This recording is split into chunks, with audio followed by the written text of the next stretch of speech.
Assalamu alaikum. This is the continuation of lecture on heart sounds, and this is the second part of this lecture. Now we will discuss the problems in heart sounds. You can see here that there is heart murmurs. The topic is heart murmurs. What is murmur? Abnormal or ectopic heart sounds are known as heart murmurs. So these are abnormal heart sounds, very simple. It occurs when there is some valvular or any other abnormality causing turbulence of blood flow, either due to great velocity of ejection or its regurgitation.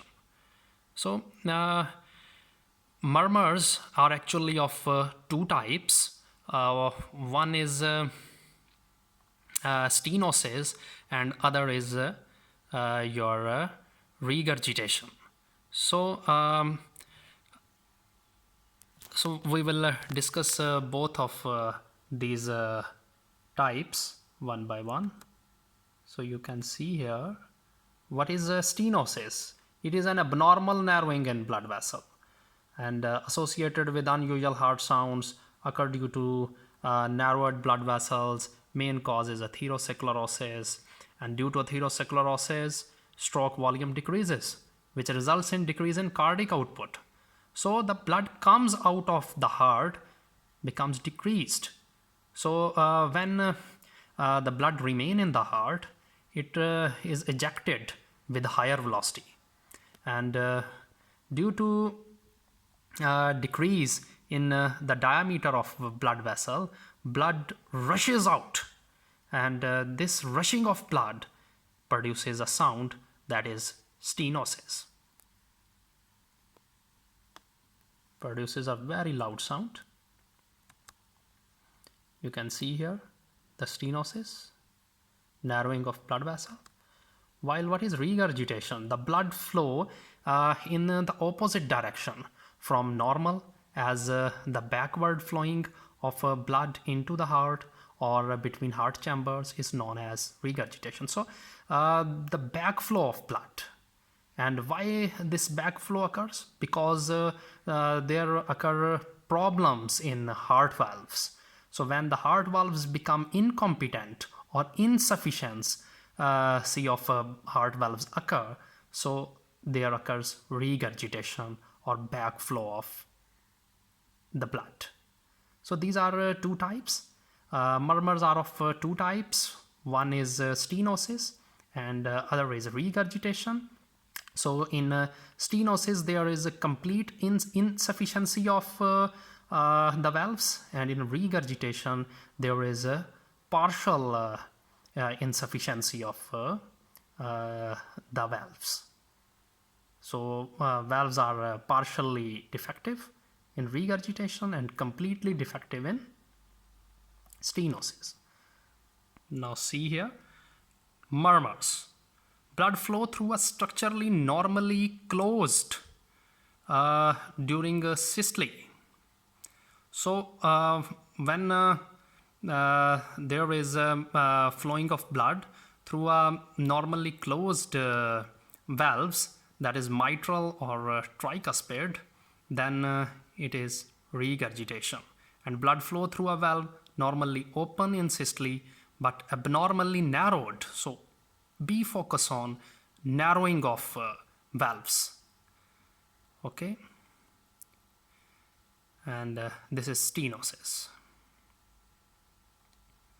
Increased blood flow through a normal valve, high flow states like pregnancy, fever, anemia, and hypothyroidism can also produce murmurs. And the structural defects in heart like ventricular septal defect, atrial septal defect, and mitral regurgitation. These are the other abnormalities, patent ductus arteriosus. We will discuss these abnormalities later on. These are also the causes of murmur. So, regurgitation, stenosis, and high blood flow states like pregnancy, fever, anemia, hypothyroidism, and structural defects. These are the causes of murmurs.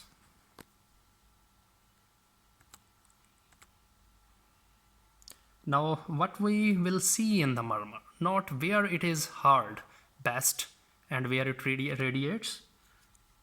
So we can see that what is the position of that murmur, where it is hearing, where we can hear that murmur, and where it radiates, where it goes.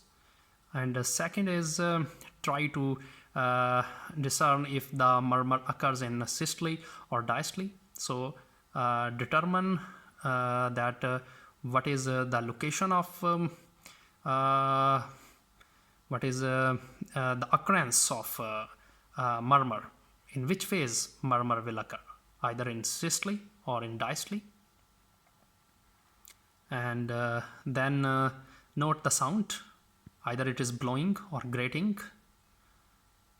Blowing is loud and grating is rough. Note the intensity of the murmur. What is its intensity? So where it is hard, where it radiates, and either it is in systole or diastole, and either the sound is blowing or grating, and what is its intensity. These are the things which will be assessed during the detection of murmur.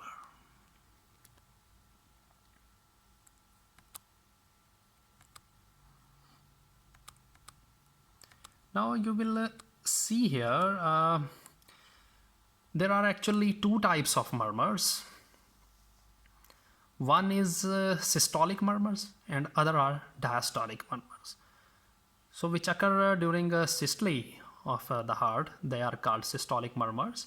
Like valvular systolic murmurs are mitral regurgitation, tricuspid regurgitation, aortic regurgitation, and pulmonary regurgitation, pulmonic.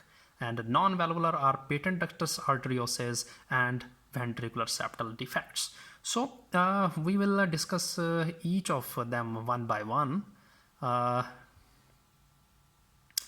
First of all, you can see here mitral. So in mitral valve, problem is in mitral valve, then tricuspid valve, aortic valve, and pulmonary valve. And regurgitation and stenosis, you are now familiar with these words.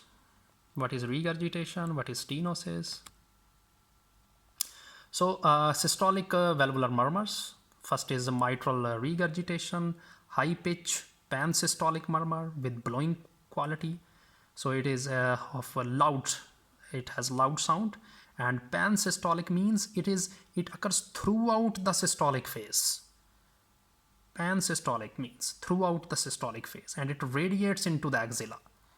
And hard at the apex, fifth intercostal space, mid-clavicular line is the point of apex. Plateau-shaped, may follow MVP. MVP means mitral valve prolapse, and mitral valve prolapse resulting in mild systolic click, in a mid-systolic click. So it occurs during the center of systole, between S1 and S2. And after the click, a brief crescendo and decrescendo murmur. Crescendo and decrescendo means firstly it progressively become high and then progressively become low. So crescendo and decrescendo, first high then become low, progressively high then progressively low, and usually best at the apex, same as in mitral regurgitation. So this is these are the systolic murmurs, and we will continue the systolic murmurs. This is a tricuspid regurgitation. This regurgitation is at the level of tricuspid valve. So this backflow is at the level of tricuspid valve. High pitch, pan-systolic, blowing quality, best at fourth intercostal space, left sternal border. I have discussed with you in the previous lecture its position, same, and a little radiation. So it is throughout the systole and it has high pitch. Now you can see here the systolic valvular murmur. Again, this is aortic stenosis. high pitch, harsh quality, its characteristic, and heard best over the aortic area or right second intercostal space, where is the aortic area, radiation into the right neck. And this radiation is such a sensitive finding that its absence should cause the physician to question the diagnosis of aortic stenosis. They become puzzled if it doesn't radiate to the right neck. It is very difficult to diagnose aortic stenosis if it doesn't radiate into the right neck.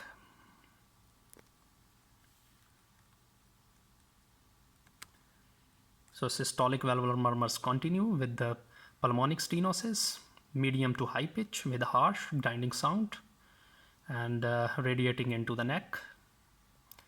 And it is also along the second intercostal space, left sternal border, where is the location of pulmonary valve. So definitely, and the name indicates pulmonary, so it is in the pulmonary valve. Then is the patent ductus arteriosus. Patent means open and ductus means duct. So you can see in the picture. In the picture, you see here, this is aorta, this is pulmonary artery, and you can see here that there is a connection between aorta and pulmonary trunk.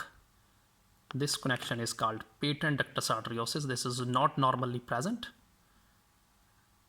And PD occurs in about 1 in 2000 infants. This murmur is best heard over the upper left sternal border, after left sternal edge, associated with a thrill, and is characteristically continuous and machinery-like. So its property is machinery-like murmur. Very important. You have to know about each type of murmur during each type of problem. For example, during a patent ductus arteriosus, the murmur is machinery-like.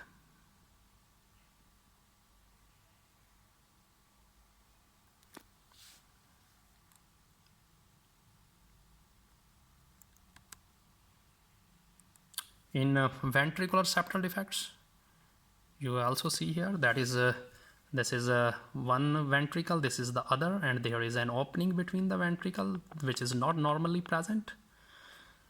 Is one of the most common congenital heart defects. It is usually best heard over the tricuspid area or the lower left sternal border with radiation to the right lower sternal border, because this is the area which overlies the defect.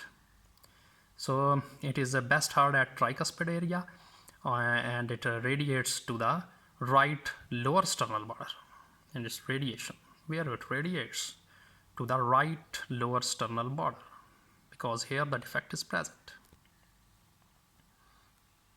These are the this is the last one from your systolic murmurs. ASD, atrial septal defect. You can also see here between two atria there is a septum, but this septum is not complete. There is an opening, that is the defect between the two atrium. So the oxygenated and deoxygenated blood mix here. ASD is present in 4 out of 1 lakh people. Symptoms usually have manifested by age 30. This murmur is best heard over the pulmonic area of the chest and may radiate into the back. So you have to discuss, you have to know about each type of murmur and its radiation in each type of defect. Now the diastolic murmurs, this is the list, so we will go from one by one. Firstly, aortic regurgitation.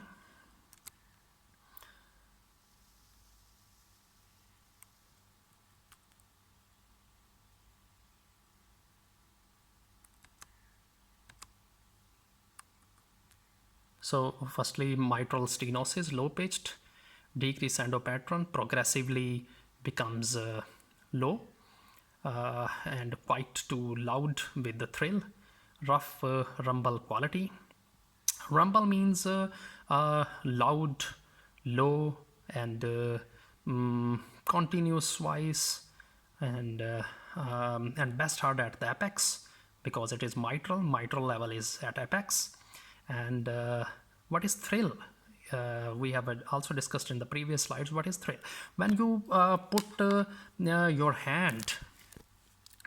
your hand on the chest of a patient, your palm on the chest on the mitral level, then there is a push on your head, on your hand. There is the push. There is the push from the chest on your hand on your palm. This is called thrill. So this will discuss also in the practicals as well. What is thrill? And tricuspid stenosis, medium pitch, quiet murmur, louder with inspiration. Rumble quality, rumble I have discussed. Loud, low, and continuous. Best heard at fourth intercostal space, left sternal border, that is the position of tricuspid valve. Then again the diastolic valvular murmurs continue, aortic regurgitation, high pitch, faint to medium in intensity. And again crescendo pattern, progressively low in pattern. And then blowing quality, second intercostal space, right sternal border, that is the position of aortic valve, radiation to the neck. And pulmonic regurgitation, medium pitch, faint intensity, and blowing quality. And the aortic regurgitation has the water hammer pulse. That is very important. From examination point of view, what is water hammer pulse occurs in which type of murmur? So your answer will be aortic regurgitation. Water hammer pulse is associated with aortic regurgitation. Very important MCQ. Then the pericardial friction rub caused by the beating of heart against an inflamed pericardium or lung pleura, which itself has a wide variety of etiologies. This sound is usually continuous and heard diffusely over the chest. If the rub completely disappears when the patient holds his breath, it is more likely due to pleura, not pericardial origin. So there is a rub of heart against the pericardium or the pleura. So you can differentiate by holding your breath. If it occurs on holding the breath, then it is due to pleura. And if it doesn't occur, then that is pericardial origin. So these are the grades of murmur. Very faint, only heard with the optimal condition is the first grade. Loud enough to be obvious, second grade. Louder than grade 2, third grade. Fourth grade is louder than grade 3. Fifth grade is heard with stethoscope partially of the chest. And 6 is heard with the stethoscope completely of the chest. And the thrill is starting from the fourth grade. I have also discussed what is thrill. When you put your palm on the chest, for example on the mitral area, and if your hand push up, the force is exerted by the chest on the palm of the hand. When you put your like this, you put your hand on the chest, for example, and there is the pull. There is the force from the chest on the palm of the hand. This is called thrill. Okay, patient is lying, and you put your palm on his chest at the, for example, at the mitral area, and there is a force from the chest on the palm of your hand. So the hand moves upward. This is called thrill, which starts from the fourth grade. So this is all about murmurs. So if we come up to the conclusion, you have seen that the murmurs are the abnormal or ectopic heart sounds, and these are of mainly two types. First is the stenosis, and other is regurgitation, and you have four types of valves. So each valve has a regurgitation, or it may have stenosis. So that's why there are four types of valves. So 8 conditions occur. So mitral stenosis, mitral regurgitation; aortic stenosis, aortic regurgitation; tricuspid stenosis, tricuspid regurgitation; pulmonary stenosis, pulmonary regurgitation. So these total becomes 8 types, which are valvular types, murmurs due to valve problems. And there are other problems like patent ductus arteriosus, patent ductus arteriosus, valvular septal defects, atrial septal defects. These are the other problems, and there are also other problems like hyper blood flow conditions like anemia, pregnancy, hyperthyroidism. These are the other problems. So, and we also divide murmurs on the basis of systole and diastole, and systolic murmurs and diastolic murmurs you have also studied one by one, and then your pericardial rib and pericardial pericardial friction rub is there, and then at the last is intensity of murmur by grading the murmur. This is the grading pattern. Okay, if there is any question, you can consult me. This is all about the heart sounds and murmurs.